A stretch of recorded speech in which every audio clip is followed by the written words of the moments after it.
En 1987, la doctora Elena Vázquez desapareció en la Sierra de Juárez sin dejar rastro. 36 años después, encontraron su diario en una cueva sellada, y las fotografías que contenía desafiaban toda lógica conocida. La mañana del 14 de marzo de 1987 amaneció con ese silencio denso que caracteriza a las montañas de Oaxaca. En el pequeño pueblo de San Mateo, Yucutindó, enclavado entre picos que tocan las nubes y barrancos que parecen no tener fondo, la vida transcurría con la lentitud de siempre. Las mujeres zapotecas tejían en sus telares de cintura. Los hombres preparaban las tierras para la siembra de maíz, y los niños corrían descalzos entre las casas de adobe que parecían brotar directamente de la tierra roja. Pero ese día algo era diferente. Elena Vázquez, una antropóloga de 42 años, proveniente de la Ciudad de México, había llegado al pueblo 3 semanas atrás con un propósito que mantenía en secreto. Alta, de cabello oscuro, recogido siempre en una trenza apretada, Elena tenía esos ojos color miel que parecían ver más allá de lo evidente. Llevaba consigo 3 maletas de cuero gastado, 2 cámaras fotográficas profesionales y un cuaderno de pasta dura que nunca soltaba. Los pobladores la observaban con esa mezcla de curiosidad y recelo que reservan para los forasteros. Doña Micaela, la curandera del pueblo, una mujer que decían tenía más de 90 años, pero cuyo rostro apenas mostraba arrugas profundas, fue la única que aceptó alojarla en su casa de piedra al borde del precipicio. «Usted busca lo que no debe buscarse», le había advertido la anciana la primera noche, mientras preparaba un té de hierbas silvestres que llenaba la habitación con un aroma entre dulce y amargo. Hay secretos que la montaña guarda por razones que nosotros, simples mortales, no debemos cuestionar. Elena había sonreído con esa mezcla de respeto y determinación científica. «Doña Micaela, soy antropóloga. Mi trabajo es precisamente descubrir esos secretos y documentarlos para que el mundo los conozca». La curandera había negado lentamente con la cabeza, sus ojos oscuros brillando con algo que Elena no supo identificar en ese momento. ¿Miedo? ¿Advertencia? ¿Sabiduría ancestral? Durante esas 3 semanas, Elena había hecho algo que llamó la atención de todos. Fotografiaba obsesivamente a los pobladores más ancianos. Don Agustín, el patriarca del pueblo, decía tener 105 años, pero se movía con la agilidad de un hombre de 50. Doña Remedios, que aseguraba haber visto pasar la Revolución Mexicana siendo ya una mujer adulta, tenía una piel que apenas mostraba las marcas del tiempo. Y estaba don Celestino, el tejedor más antiguo, cuyas manos jamás temblaban al manipular los hilos más finos, manos que según los registros parroquiales tenían más de 120 años de historia. Elena los fotografiaba, tomaba notas frenéticas en su cuaderno, les hacía preguntas que ellos respondían con evasivas corteses. «¿Cuál es su secreto?», preguntaba una y otra vez. «El aire de la montaña», respondían algunos. «La bendición de nuestros ancestros», decían otros.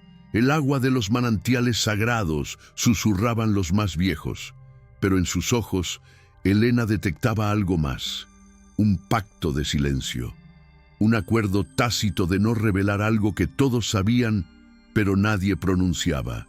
La noche anterior a su desaparición, Elena cenó con doña Micaela en la pequeña cocina iluminada por velas de cera de abeja. La curandera había preparado mole negro, el plato tradicional que toma días elaborar, y mientras comían en silencio, finalmente habló. «Mañana va a ir a la cueva de los eternos, ¿verdad?». Elena casi deja caer el tenedor. Nunca había mencionado ese nombre en voz alta. Lo había encontrado en documentos antiguos de la parroquia, referencias veladas en textos coloniales, susurros en conversaciones que se cortaban abruptamente cuando ella se acercaba. «¿Cómo sabe usted?», comenzó a preguntar, pero doña Micaela levantó una mano arrugada pero firme. «Todos los que vienen buscando lo mismo terminan allí, y ninguno regresa siendo el mismo. Algunos no regresan en absoluto». Elena sintió un escalofrío recorrer su espalda, pero su curiosidad científica era más fuerte que cualquier temor. «Necesito verlo con mis propios ojos, doña Micaela. Necesito entender qué ocurre en este lugar. Los datos demográficos son imposibles. He revisado los registros de nacimientos y de funciones de los últimos 100 años.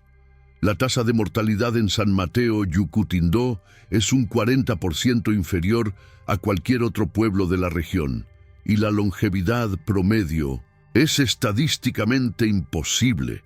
La curandera suspiró profundamente. «Hay cosas que la ciencia no puede explicar, doctora. Hay pactos antiguos, anteriores a los españoles, anteriores incluso a los zapotecas. Esta tierra tiene memoria, y esa memoria exige respeto». Pero Elena ya había tomado su decisión. Al día siguiente, antes del amanecer, subiría al sendero que conducía a la Cueva de los Eternos, un lugar que los mapas oficiales no registraban, pero que aparecía en códices prehispánicos con símbolos que ella había pasado meses traduciendo. Si quieres descubrir qué encontró Elena en esa cueva y por qué su diario apareció 3 décadas después, con secretos que cambiarían todo lo que creemos saber sobre el tiempo y la vida humana, suscríbete a Ecos del Silencio. Porque hay historias que necesitan ser contadas, aunque el mundo no esté listo para escucharlas. Esa última noche, Elena revisó su equipo meticulosamente. Linternas de repuesto, pilas nuevas, cuerdas de escalada, su cuaderno de notas, las cámaras fotográficas con suficiente película como para documentar todo lo que encontrara. Escribió una carta que dejó sobre su cama, dirigida a su hermana, en la Ciudad de México. «Si estás leyendo esto y no he regresado en 3 días, significa que finalmente encontré lo que buscaba, o que lo que buscaba me encontró a mí. Todo está en mi cuaderno. Publícalo. El mundo necesita saber la verdad sobre San Mateo Yucutindó». A las 4 de la madrugada del 14 de marzo, cuando aún las estrellas brillaban con esa intensidad que solo se ve en las alturas, Elena Vázquez salió de la casa de doña Micaela. La curandera estaba despierta, sentada en su mecedora de madera, tejiendo con hilos que parecían brillar con luz propia en la oscuridad. Sus labios se movían en un rezo silencioso en zapoteco, palabras antiguas que hablaban de protección y advertencia. Elena se detuvo un momento en la puerta. «Gracias por todo, doña Micaela. Volveré antes del anochecer». La anciana no levantó la vista de su tejido. «Si los antiguos lo permiten, doctora.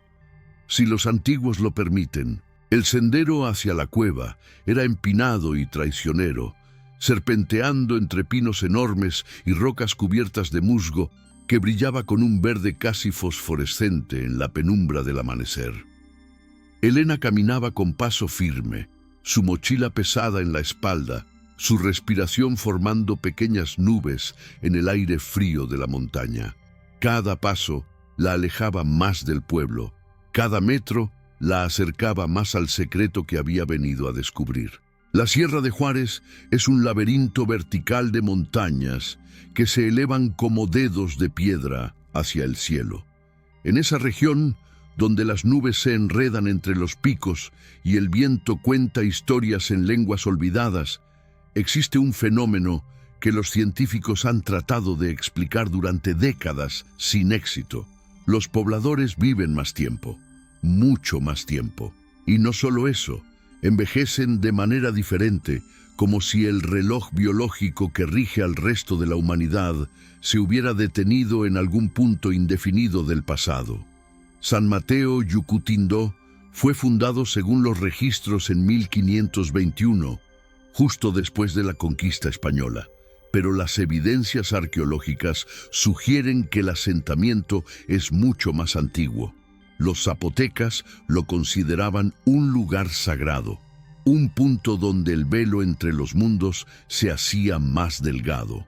Los frailes dominicos, que llegaron en el siglo XVI, escribieron en sus crónicas sobre el pueblo donde el tiempo no fluye como Dios manda, descripciones que la Iglesia consideró heréticas y que fueron archivadas en los sótanos del Vaticano. El pueblo mismo parece existir fuera del tiempo. Las casas de adobe y piedra se apiñan en terrazas talladas en la montaña, conectadas por escaleras irregulares que han sido pulidas por siglos de pisadas. En el centro, la pequeña iglesia colonial con su fachada barroca despintada por las lluvias y su campanario que tañe cada mañana al amanecer. A su alrededor, el mercado donde las mujeres venden quelites, chapulines tostados, chocolate molido en metates de piedra volcánica y remedios herbales que prometen curar desde el mal de ojo hasta enfermedades que la medicina moderna desconoce. Doña Micaela, la curandera que hospedó a Elena, era una figura central en esa comunidad.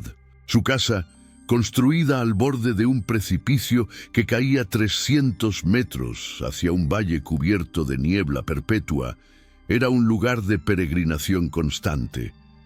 Los enfermos llegaban buscando sus remedios, los jóvenes pedían consejos sobre el amor, los viejos compartían con ella secretos que no confiaban a nadie más. Ella los recibía a todos con la misma serenidad ancestral, preparando infusiones de hierbas que recolectaba personalmente en lugares que solo ella conocía, lugares que llamaba los jardines de los antiguos. La casa era pequeña pero acogedora, paredes de piedra tan gruesas que mantenían el frío afuera y el calor del fogón adentro. El techo de tejas rojas cubiertas de musgo. Una sola habitación principal que servía como cocina, comedor y sala de estar, con un altar en la esquina donde convivían santos católicos con figurillas prehispánicas de barro, velas de todos los colores y ofrendas de copal cuyo humo dibujaba espirales que se perdían en las vigas del techo. La habitación que doña Micaela ofreció a Elena era aún más pequeña, apenas suficiente para un catre de madera con colchón de lana, una mesa donde la doctora extendía sus documentos y fotografías, y una ventana redonda que enmarcaba el valle como si fuera un cuadro viviente. Durante esas 3 semanas, Elena estableció una rutina meticulosa. Despertaba antes del amanecer, cuando la montaña todavía dormía bajo un manto de niebla que lo cubría todo. Tomaba notas mientras doña Micaela preparaba el desayuno: café de olla endulzado con piloncillo, pan dulce horneado en horno de leña, a veces tamales de frijol que la anciana desenvolvía de sus hojas de plátano con manos que nunca temblaban. Luego salía a recorrer el pueblo, cámara en mano, libreta siempre abierta, haciendo preguntas que muchas veces quedaban sin respuesta. Observó patrones que desafiaban toda lógica médica. Don Agustín, que según el registro parroquial nació en 1882, aún subía cada mañana a su milpa en lo alto de la montaña, cargando sacos de maíz que pesaban 50 kilos. Su esposa, doña Remedios, bordaba con hilos tan finos que Elena necesitaba lupa para apreciar los detalles, y sus ojos no usaban anteojos. Don Celestino, el tejedor, pasaba 12 horas diarias frente a su telar de pedal, creando tapetes de diseños geométricos hipnóticos que vendía a comerciantes de la capital, y su espalda permanecía recta como un pino joven. Elena tomó muestras discretas cuando pudo: cabellos que recogía de los peines, saliva en vasos que después lavaba cuidadosamente. Incluso logró que algunos aceptaran donaciones de sangre para un estudio de salud comunitaria que inventó sobre la marcha. Las muestras las guardaba en pequeños frascos etiquetados, planeando llevarlas a un laboratorio en la Ciudad de México para análisis completos. Pero había algo en el ambiente del pueblo que hacía que esos planes parecieran cada vez más irrelevantes. Porque Elena comenzó a sentirlo también, una sensación extraña que al principio atribuyó a la altitud o al cambio de dieta. Se sentía más ligera, como si la gravedad ejerciera menos presión sobre su cuerpo. Dormía menos, pero despertaba más descansada. Las pequeñas molestias que arrastraba desde hacía años, dolor de espalda baja, migrañas ocasionales, la artritis incipiente en los dedos, fueron desapareciendo gradualmente. Al 10º día, se dio cuenta de que no había necesitado sus anteojos para leer. Al 15º, notó que una cicatriz antigua en su brazo izquierdo, recuerdo de una caída en la infancia, había palidecido hasta casi desaparecer. Fue entonces cuando su obsesión se intensificó. No era solo curiosidad científica, era algo más visceral, más urgente. Si este lugar tenía algún secreto sobre la longevidad, sobre la reversión del envejecimiento, sobre desafiar las leyes biológicas que todos aceptamos como inmutables, necesitaba descubrirlo, necesitaba documentarlo, necesitaba probarlo al mundo. Las conversaciones nocturnas con doña Micaela se volvieron más intensas. La curandera hablaba en parábolas, en metáforas que Elena trataba de descifrar como si fueran acertijos. La montaña respira, decía, y nosotros respiramos con ella. O, el agua que bebemos no viene solo de la lluvia, viene de más profundo, de donde el tiempo se guarda. O la más enigmática de todas, los antiguos hicieron un trato, y ese trato se renueva cada generación en la cueva de los eternos.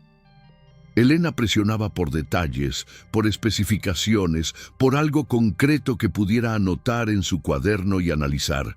Pero doña Micaela se cerraba entonces, sus ojos volviéndose distantes, sus manos ocupándose súbitamente en tareas que no admitían interrupciones. Algunas cosas no se pueden explicar con palabras de papel y tinta, doctora.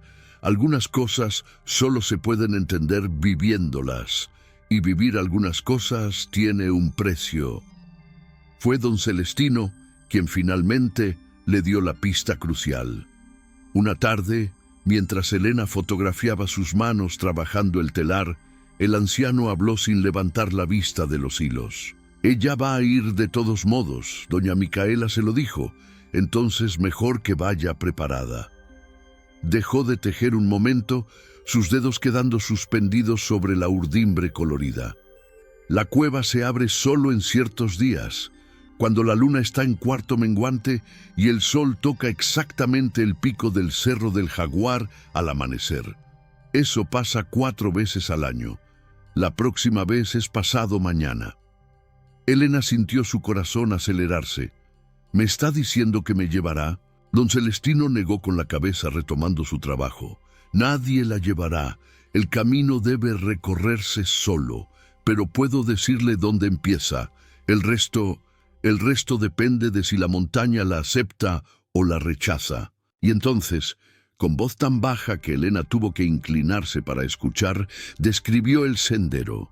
Partir del manantial sagrado detrás de la iglesia, seguir las marcas de obsidiana que brillan con la primera luz, contar 700 pasos hacia el norte donde los pinos se vuelven enanos, buscar la roca con forma de serpiente emplumada y allí, oculta detrás de un cortina de raíces de ahuehuete, encontraría la entrada. Los 2 días previos al amanecer del 14 de marzo transcurrieron en una tensión creciente que Elena podía sentir en el aire mismo del pueblo.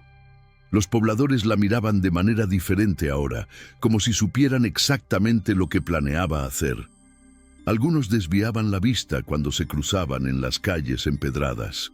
Otros la observaban con una mezcla de compasión y resignación que la perturbaba más que cualquier advertencia directa. Doña Micaela se volvió más silenciosa, más introspectiva. Pasaba horas frente al altar en su casa. murmurando oraciones en zapoteco que sonaban como cantos antiguos. Preparaba infusiones especiales que dejaba en la habitación de Elena con instrucciones escuetas. Bébelo antes de dormir. Te dará fuerzas. El líquido era amargo, con un sabor a tierra y hierbas desconocidas, pero Elena lo bebía obedientemente, sintiendo cómo un calor extraño se expandía desde su estómago hacia todas sus extremidades. La mañana del día 13, Elena despertó antes del alba con la certeza de que algo había cambiado. Se miró en el pequeño espejo agrietado que colgaba en la pared de su habitación y por un momento no reconoció su propio reflejo. Las líneas finas alrededor de sus ojos, que había aceptado como inevitables marcas de sus 42 años, parecían menos pronunciadas. La piel de su rostro tenía un brillo que no recordaba haber tenido desde su juventud. Levantó sus manos y las estudió a la luz tenue que comenzaba a filtrarse por la ventana. Las manchas de edad que habían empezado a aparecer en el dorso de sus manos estaban desvaneciéndose. «Está comenzando», dijo doña Micaela desde la puerta, sobresaltándola. La curandera sostenía una taza humeante y la observaba con esa expresión inescrutable que Elena había aprendido a asociar con los momentos de mayor importancia. El agua que ha bebido, el aire que ha respirado, la comida que ha comido aquí, todo tiene memoria, y esa memoria ya está dentro de usted. Elena se volvió completamente hacia ella, el corazón latiéndole con fuerza. «¿Qué me está pasando?». Doña Micaela entró a la habitación y dejó la taza sobre la mesa entre los papeles llenos de notas de Elena. «Lo mismo que nos pasa a todos los que vivimos aquí. La montaña la está reconociendo, la está marcando. Mañana, cuando entre a la cueva, no irá como una extraña. Irá como alguien que ya pertenece a este lugar, y eso puede ser una bendición o una maldición». Ese día, Elena no salió a hacer sus recorridos habituales. En cambio, permaneció en la casa, organizando meticulosamente sus notas, revisando sus fotografías, preparando su equipo para la expedición del día siguiente. Escribió cartas, una para su hermana, otra para su director de tesis en la universidad, una tercera para su mejor amiga de la infancia. En todas decía esencialmente lo mismo. Había encontrado algo extraordinario, algo que cambiaría la comprensión de la biología humana, y si algo le pasaba, sus investigaciones debían ser publicadas. Por la tarde tuvo visitantes inesperados. Primero llegó don Agustín, con su andar todavía ágil, a pesar de sus supuestos 105 años. Traía un pequeño paquete envuelto en tela de manta. «Para su viaje», dijo simplemente, colocándolo en las manos de Elena. Dentro había una piedra pulida, de color verde oscuro con vetas doradas, atada a un cordón de cuero. «Jade de las montañas antiguas. La protegerá de las sombras que no quieren ser vistas».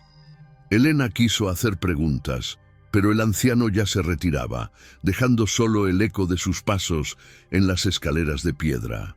Luego vino doña Remedios, con un chai tejido en tonos de azul y plata que parecía capturar la luz de manera imposible. «Para el frío de las profundidades», explicó, envolviéndoselo alrededor de los hombros a Elena. «Y para recordar que debe regresar. Los hilos de este chai están conectados con los hilos de mi telar. Mientras lo lleve, una parte de usted permanecerá aquí, en el mundo de los vivos». Finalmente, ya casi al anochecer, apareció don Celestino. No traía regalos físicos, pero sí palabras que Elena anotó con manos temblorosas en su cuaderno. En la cueva verá cosas que su mente tratará de rechazar. Verá tiempo hecho visible, verá edades superpuestas como capas de un pastel antiguo. Hay personas allí, o lo que fueron personas, que llevan siglos esperando. No les hable, no acepte nada que le ofrezcan y sobre todo no mire directamente a los espejos de obsidiana. muestran no solo quién es usted ahora, sino quién podría ser, o quién fue en ciclos anteriores del tiempo. Esa noche, la última antes de su expedición, Elena apenas pudo dormir. Yacía en su catre escuchando los sonidos de la montaña, el viento que silbaba entre las rocas como voces ancestrales, el ocasional aullido de coyotes en la distancia, el goteo constante de agua en algún lugar cercano pero invisible. A medianoche escuchó cantos. No venían de ninguna dirección específica, sino que parecían emanar de la tierra misma. Eran voces múltiples, algunas masculinas, otras femeninas, cantando en una lengua que no conocía, pero que de alguna manera comprendía a nivel visceral. Hablaban de pactos antiguos, de tiempo detenido, de vida extendida más allá de lo natural, de precios que debían pagarse. Se levantó y miró por la ventana. El pueblo estaba oscuro, excepto por pequeñas luces que parpadeaban aquí y allá, como luciérnagas terrestres. Pero en la dirección de la montaña, hacia donde iría al amanecer, había un resplandor tenue, azulado, que pulsaba con un ritmo que parecía coincidir con los latidos de su propio corazón. Doña Micaela apareció junto a ella en la oscuridad, fantasmal, en su camisón blanco. Los antiguos saben que viene, la están llamando. Su voz sonaba diferente, más joven de alguna manera, o quizás más vieja, como si hablaran múltiples personas a través de ella. Hace 30 años vino otro como usted, un hombre de la capital, médico, lleno de preguntas y certezas científicas. Entró a la cueva y no salió en 3 días. Cuando finalmente regresó, había envejecido 20 años en 72 horas. Murió una semana después, murmurando sobre espejos que mostraban infinitos, sobre agua que fluía hacia arriba, sobre personas que eran jóvenes y viejas simultáneamente. Elena se giró hacia ella, tratando de leer su expresión en la oscuridad. ¿Por qué me cuenta esto ahora? ¿Por qué no me detuvo antes? Doña Micaela suspiró, un sonido que parecía llevar el peso de siglos. Porque no puedo. Porque nadie puede. Una vez que la montaña llama, no hay forma de no responder. Ya es parte de usted, doctora. Ya bebió de las aguas, ya respiró el aire, ya comió de la tierra. Ya es una de nosotros, aunque todavía no lo sepa completamente. Y nosotros no podemos irnos, nunca. Las horas finales antes del amanecer las pasó Elena preparándose con un cuidado casi ritual. Se vistió con capas, ropa interior térmica, pantalones de mezclilla resistentes, una camisa de franela, el chai que le dio doña Remedios. Llenó su mochila con lo esencial: 3 linternas, pilas de repuesto, cuerdas, un pequeño botiquín, agua embotellada, barritas energéticas, su cuaderno envuelto en plástico impermeable, las cámaras fotográficas con toda la película que pudo cargar. Se colgó la piedra de jade al cuello, sintiéndola fría contra su piel al principio, luego gradualmente tibializándose hasta que parecía pulsar con calor propio. A las 4 de la madrugada, mientras las estrellas todavía dominaban el cielo, salió de la casa de doña Micaela. La curandera estaba en su mecedora, tejiendo como siempre, sus labios moviéndose en oraciones silenciosas. Elena se detuvo queriendo decir algo, encontrar palabras para la despedida, pero doña Micaela habló primero sin levantar la vista. Vaya con los antiguos, doctora, y que ellos decidan si merece regresar. El sendero comenzaba detrás de la iglesia, junto al manantial sagrado, donde el agua brotaba de una grieta en la roca y caía en un estanque natural, rodeado de flores silvestres que brillaban con bioluminiscencia en la oscuridad prealba. Elena llenó una botella con esa agua, sintiendo cómo el líquido parecía vibrar en sus manos. Luego comenzó a subir. El ascenso fue más difícil de lo que Elena había anticipado. El sendero, Apenas visible bajo la luz tenue de su linterna, serpenteaba entre rocas cubiertas de líquen que brillaba con tonos verdes fantasmales. Las marcas de obsidiana que don Celestino mencionó estaban ahí, pequeñas piedras negras incrustadas en las rocas más grandes, dispuestas en patrones que parecían formar constelaciones terrestres. Elena las seguía contando sus pasos, 100, 200, 500, 700. Cuando alcanzó el punto donde los pinos se volvían enanos, árboles retorcidos que crecían horizontalmente en lugar de verticalmente, como si el viento o alguna fuerza invisible los hubiera moldeado en ángulos imposibles, el sol comenzaba a asomar por el horizonte. La luz dorada tocó primero la punta del Cerro del Jaguar, exactamente como don Celestino había predicho, y en ese momento Elena vio la roca con forma de serpiente emplumada. Era enorme, al menos 3 metros de altura, tallada por la erosión o quizás por manos humanas hace tanto tiempo que era imposible distinguir entre naturaleza y artificio. Detrás de la roca, oculta por una cortina de raíces gruesas de un ahuehuete ancestral que crecía de manera imposible en esa altitud, estaba la entrada.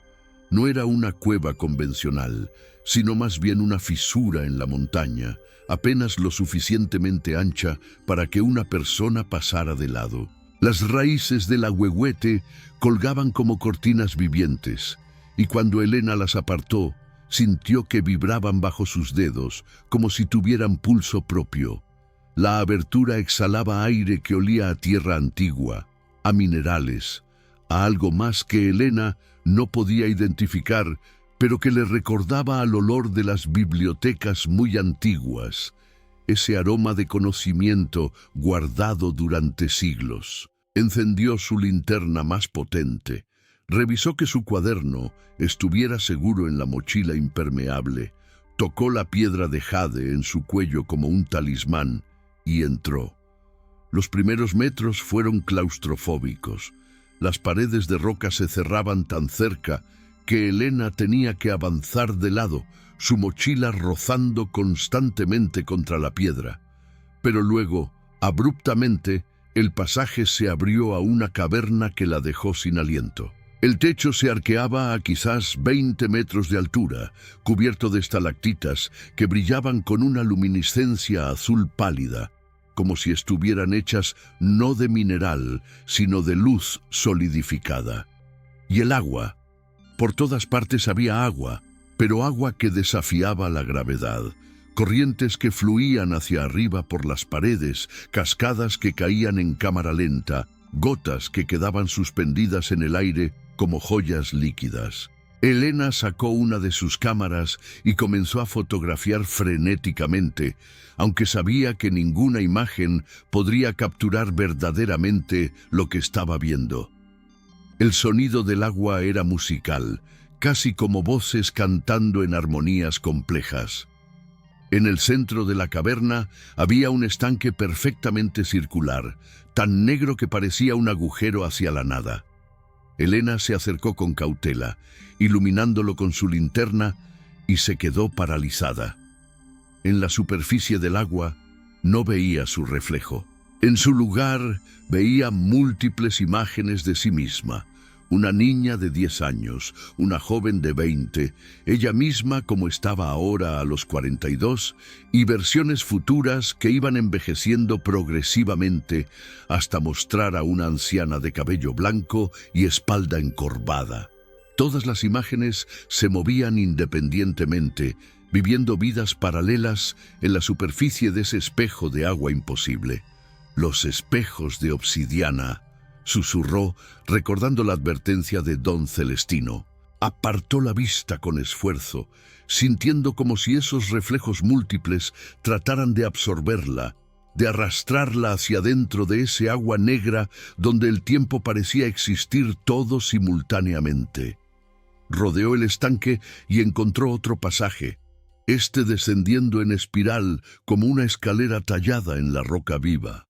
Las paredes aquí estaban cubiertas de petroglifos, símbolos que Elena reconoció parcialmente de sus estudios, glifos zapotecas mezclados con otros más antiguos, quizás olmecas, y algunos que no pertenecían a ninguna cultura conocida. Representaban figuras humanas en diferentes edades, todas conectadas por líneas ondulantes que podrían ser ríos o serpientes, o quizás la representación visual del tiempo mismo fluyendo. Mientras descendía, Elena comenzó a sentir cambios en su propio cuerpo, una ligereza extraña, como si su masa disminuyera con cada paso. Sus manos, cuando las iluminó con la linterna, parecían casi translúcidas, las venas brillando con luz azulada. Su corazón latía más lento, pero cada latido retumbaba en su pecho como un tambor ceremonial. Al fondo de la espiral encontró una cámara que la hizo caer de rodillas del asombro. Era enorme, una catedral natural tallada en el corazón de la montaña. Pero lo que la llenaba no eran rocas o formaciones minerales, eran personas, o lo que habían sido personas, figuras humanas de todas las edades, desde niños hasta ancianos, pero todos ellos congelados. No estatuas, sino personas reales, suspendidas en burbujas de algo que parecía agua solidificada o cristal líquido. Y lo más perturbador, envejecían y rejuvenecían simultáneamente. Elena podía ver a un hombre cuya mitad derecha mostraba un rostro joven, mientras la mitad izquierda era la de un anciano. Una mujer cuyas manos eran de niña, pero cuyo rostro llevaba arrugas profundas. Niños con ojos de ancianos sabios, ancianos con sonrisas de bebés. Elena sacó su cuaderno con manos temblorosas y comenzó a escribir frenéticamente, tratando de documentar todo lo que veía antes de que su mente racional se negara a aceptarlo. Fecha, hora, temperatura, descripciones detalladas. Pero mientras escribía, notó que su propia escritura cambiaba. Empezaba con su letra madura y controlada, pero hacia el final de cada párrafo se volvía la letra torpe de una adolescente, luego de una niña, luego garabatos ininteligibles. «Has encontrado la cámara de los eternos», dijo una voz detrás de ella. Elena se giró tan rápido que casi cayó. Allí, emergiendo de las sombras, estaba doña Micaela, pero no la doña Micaela que conocía. Esta era la misma mujer pero joven, quizás de 25 años, con un rostro sin arrugas, pero ojos que contenían siglos de conocimiento. O quizás debería decir, has vuelto, porque todos los que llegan aquí ya han estado antes. El tiempo no es una línea, doctora, es un círculo, y este es el centro de ese círculo. Elena trató de hablar, pero descubrió que su voz emergía en diferentes edades. Primera como la de una niña aguda, luego como su voz adulta, finalmente como la voz ronca de una anciana. ¿Qué es este lugar?». La joven doña Micaela sonrió con tristeza. «Es el precio y la recompensa. Hace 2000 años, los antiguos descubrieron esta cámara.